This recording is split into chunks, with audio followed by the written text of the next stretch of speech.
Assalamualaikum warahmatullahi wabarakatuh.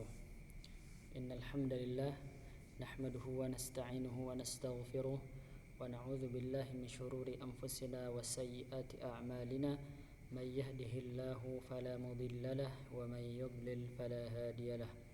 Ashhadu an la ilaha illallah wahdahu la syarikalah wa ashhadu anna Muhammadan 'abduhu wa rasuluh la nabiyya wa la rasula ba'da amma ba'd.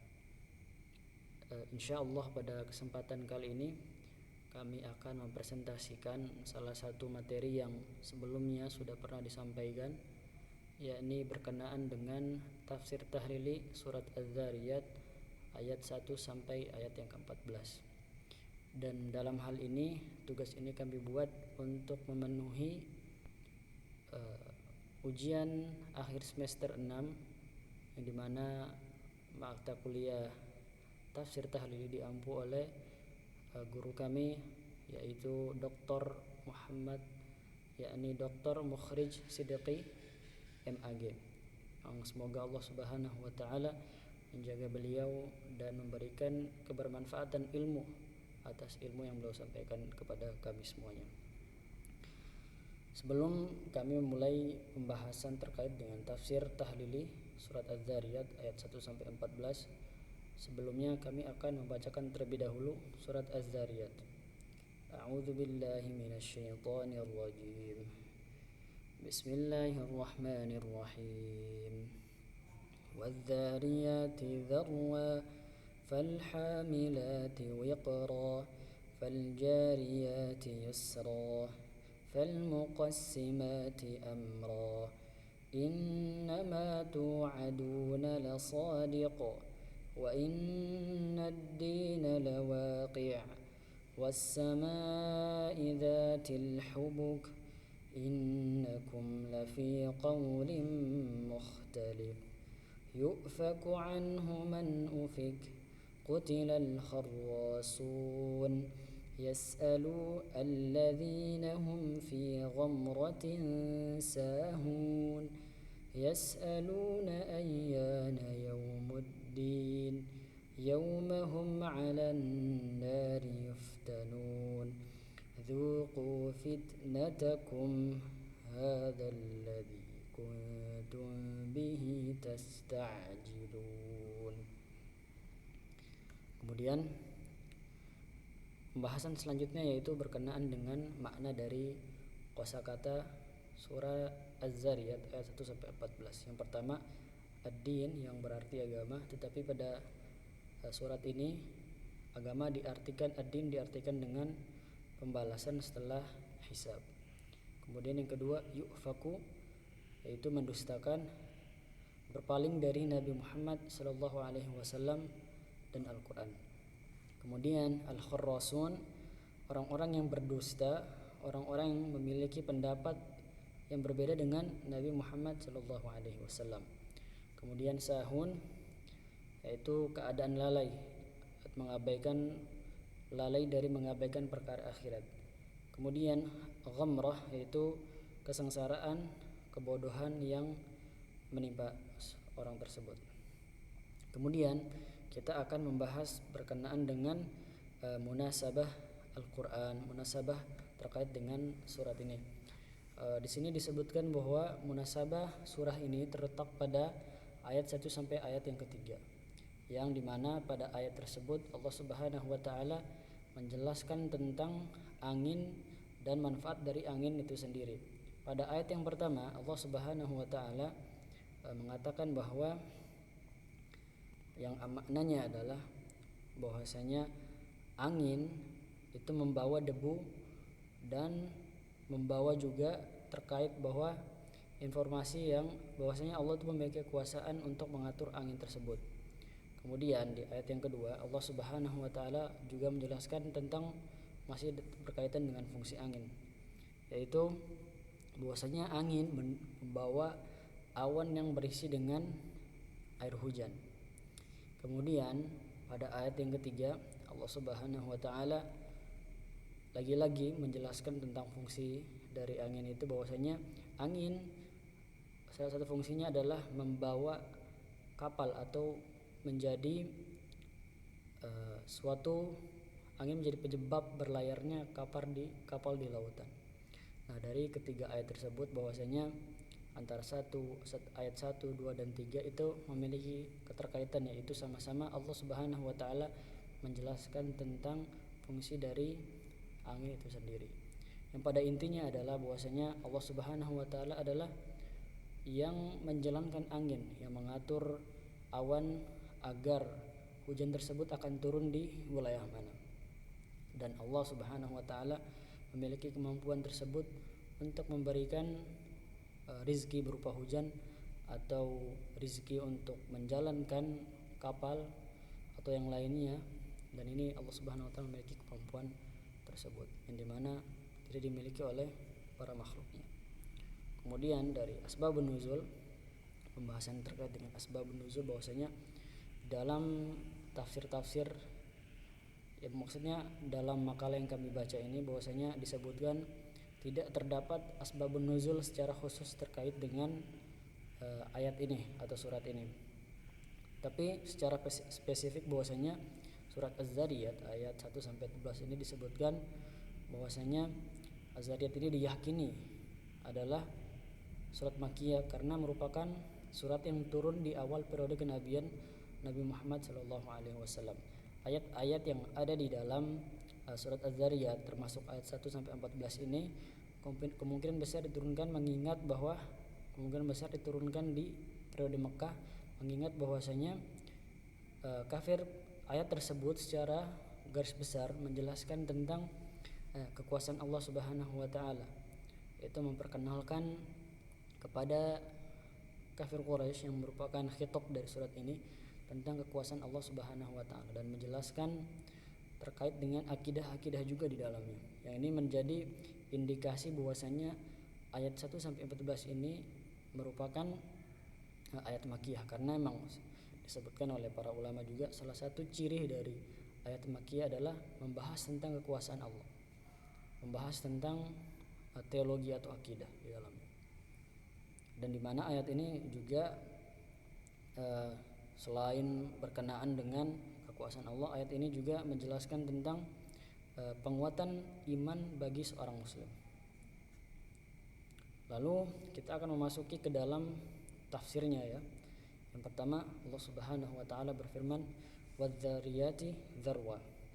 Dijelaskan dalam tafsir bahwasanya wadz-dzariyat yaitu ar-riyah tadruhu turab wa ghairuh. Yang dimana az-dzariyat adalah demi angin. Allah Subhanahu wa taala bersumpah dengan angin. Dan angin yang dimaksud di sini adalah ar-riyah taduru turab wa ghairuh. Bahwasanya angin-angin ini adalah angin yang membawa debu dan yang lainnya. Dzarwa yakni masdar wa yuqalu tadrihi darban tahubbuhu bihi. Yang artinya bahwasanya dzarwa ini merupakan maf'ul mutlak yang dikatakan untuk yang secara maknanya adalah menerbangkan dengan sebenar-benarnya terbang dan berhembus dengan bawa debu. Bahwasanya angin tersebut merupakan angin yang benar-benar membawa atau benar-benar menerbangkan debu dan hal-hal lainnya. Kemudian di ayat yang berikutnya falhamilati, yang artinya dan awan-awan as-suhubu tahmilul ma. Bahwasanya al-hamilat di sini adalah bahwasanya angin itu membawa awan yang mengandung dengan air. Wiqra fiqalan maf'ul hamilat. Bahwasanya wiqra ini adalah merupakan maf'ul dari hamilat. Kemudian pada ayat yang berikutnya faljariyati isra. Faljariyat dan kapal-kapal yang berlayar ay as-sufun tajri ala wajhil ma. Bahwasanya fajariyat di sini adalah perahu-perahu yang berlayar di atas permukaan air dengan mudah. Yusra bahwasanya dengan mudah ya. Yang di dalam tafsirnya disebutkan bahwasanya yusra ini adalah kalimat masdar yang berkedudukan hal, yang mana hal ini menjelaskan keadaan yang mudah. Kemudian fal muqassimati amra. Al malaikah taqsimul arzaq wal amtar wa ghairuha baina bilad wal ibad. Artinya bahwasanya fal muqassimati amra di sini adalah para malaikat yang membagi atau pembagi rezeki dan pengatur hujan dan memberi segalanya kepada seluruh makhluk antara negeri dan hamba, bainal bilad wal ibad, antara seorang hamba dengan bumi atau bilad, negeri mereka yang tempati. Kemudian innama tu'adun ma masdariyah ay wa'adahum bil ba'thi wa ghairuh la sadiq li wa'dis sadiq. Di sini innama tu'adun, sesungguhnya apa yang dijanjikan kepadamu. Kemudian dalam penafsiran ma di sini adalah innama, ma di sini adalah ma masdariyah. Maksudnya adalah janji mereka kepada maksudnya janji Allah kepada mereka, yaitu berupa kebangkitan setelah kematian. Itu sebagai shadiq, satu yang benar-benar akan terjadi kepada mereka. Kemudian wa innad din, bahwasanya agama, yang di sini diartikan dari secara maknanya dijelaskan bahwasanya ad-din di sini adalah bermakna al-jaza atau pembalasan. Ba'dal hisab, yaitu pembalasan setelah dihisab. La waqi, bahwasanya kejadian tersebut akan benar terjadi dan mustahil untuk berpaling dari kejadian tersebut. Was-sama'i dzatil hubuk, yang artinya demi langit yang memiliki rotasi. Di sini disebutkan jam'ul habikah kat-tariqah wat-tariq ay as-sahib at-tariq fil khilqah kat-tariq fi ramli, yang artinya bahwasanya was-sama'i dzatil hubuk ini adalah seperti sebuah jalan yang dimana bintang-bintang tersebut dapat berjalan di jalan tersebut tanpa keluar jalur, sebagaimana sebuah jalan yang ada di padang pasir. Jadi di sini Allah Subhanahu wa taala menjelaskan terkait dengan posisi dari planet-planet itu tidak akan pernah keluar dari jalurnya. Kemudian innakum lafi qawli mukhtalif. Di sini disebutkan innakum, ini menunjukkan khotibnya kepada ahlu Makkah fi sya'ni Nabi sallallahu alaihi wasallam. Jadi ayat ini menunjukkan kepada orang-orang kafir Quraisy pada zaman Nabi sallallahu alaihi wasallam. Lafi qawli mukhtalif, bahwasanya mereka ini berbeda pendapat dengan Rasulullah sallallahu alaihi wasallam. Kemudian orang-orang kafir Quraisy tersebut menyebutkan bahwasanya memberikan sebutan kepada Nabi sallallahu alaihi wasallam dengan penyihir, penyair dan seorang dukun. Ini merupakan salah satu tuduhan-tuduhan yang diberikan oleh kafir Quraisy kepada Nabi Muhammad sallallahu alaihi wasallam dengan tuduhan yang tidak benar, yang mengatakan Nabi adalah seorang penyihir, kemudian mengatakan Nabi adalah seorang penyair, kemudian mengatakan dan lain-lain, mengatakan bahwa Nabi sallallahu alaihi wasallam majnun atau gila dan sebagainya. Kemudian di ayat berikutnya yu'faku anhu man ufik. Di sini yu'faku ay yusrafu, bahwasanya mereka orang-orang ahlu Makkah itu mendustakan atau berpaling dari Nabi Muhammad sallallahu alaihi wasallam. Anhu ay ani Nabi sallallahu alaihi wasallam. Anhu di sini adalah terkait dengan Nabi sallallahu alaihi wasallam. Kemudian tidak hanya mendustai Nabi, tetapi mereka juga mendustai Al-Qur'an dan tidak beriman kepada Allah Subhanahu wa taala. Man ufik di sini sarful 'anil hidayah fi 'ilmi Allah taala. Jadi mereka dijauhkan oleh Allah Subhanahu wa taala dari namanya hidayah, dari ilmunya Allah Subhanahu wa taala.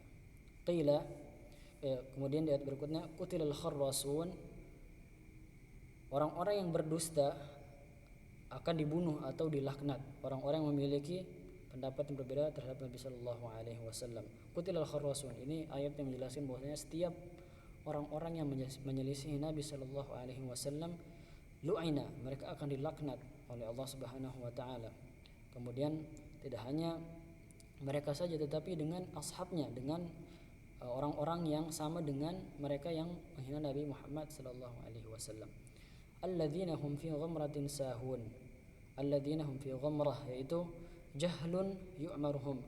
Di sini alladzina hum fi ghamrah ini bermakna yang mana mereka akan berada dalam kesengsaraan, dan kesengsaraan dimaksud di sini adalah jahlun yughmarhum, kebodohan yang menyengsarakan mereka. sahun dalam keadaan lalai, yaitu lalai dalam mengabaikan perkara-perkara akhirat.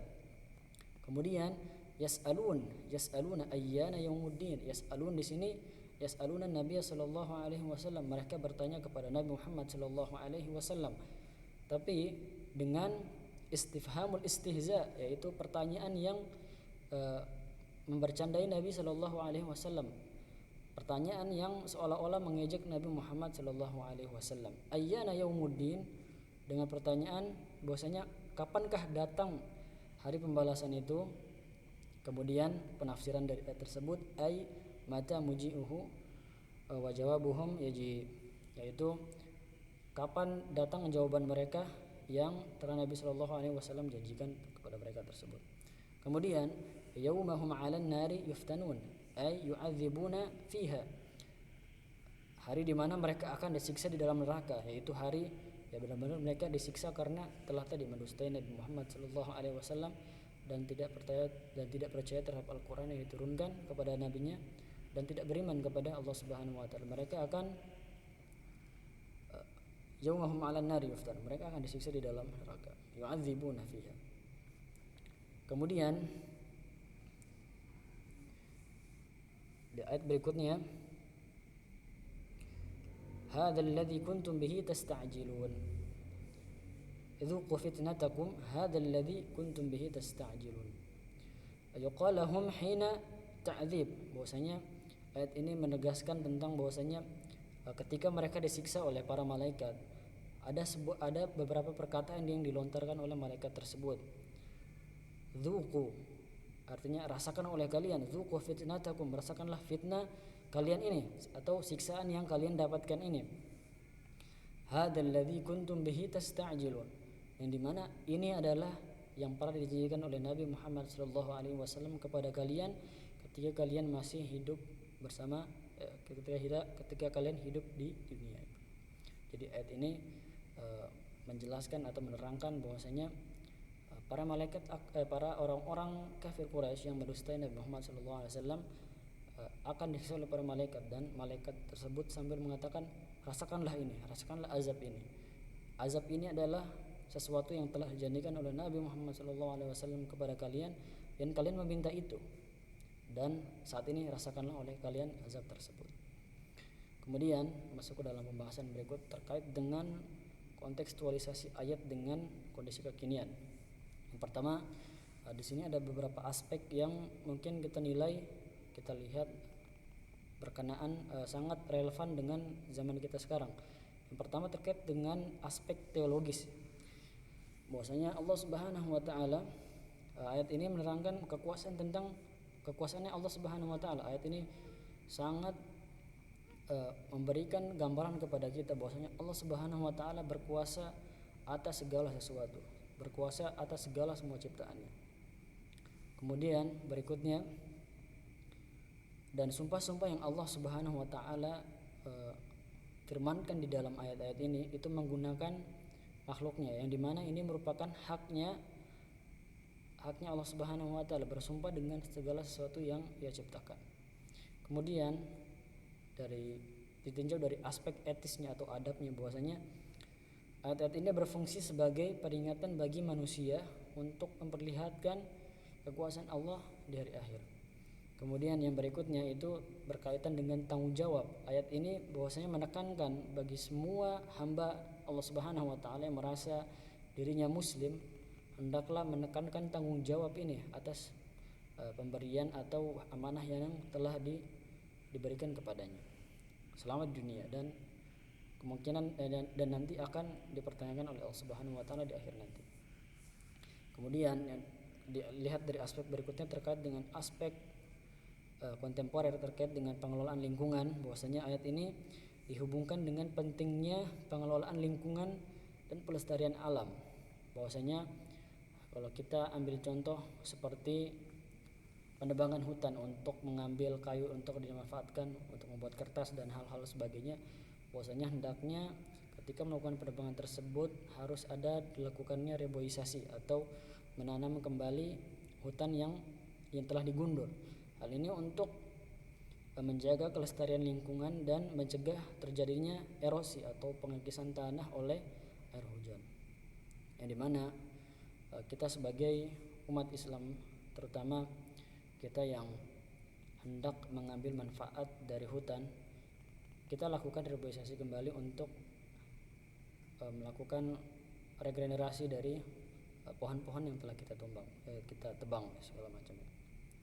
Dan kesadaran bahwasanya ayat-ayat ini juga menerangkan bahwasanya pentingnya kesadaran kita tentang hari akhir. Kita hidup di zaman sekarang yang penuh dengan berbagai macam fitnah dan lain sebagainya.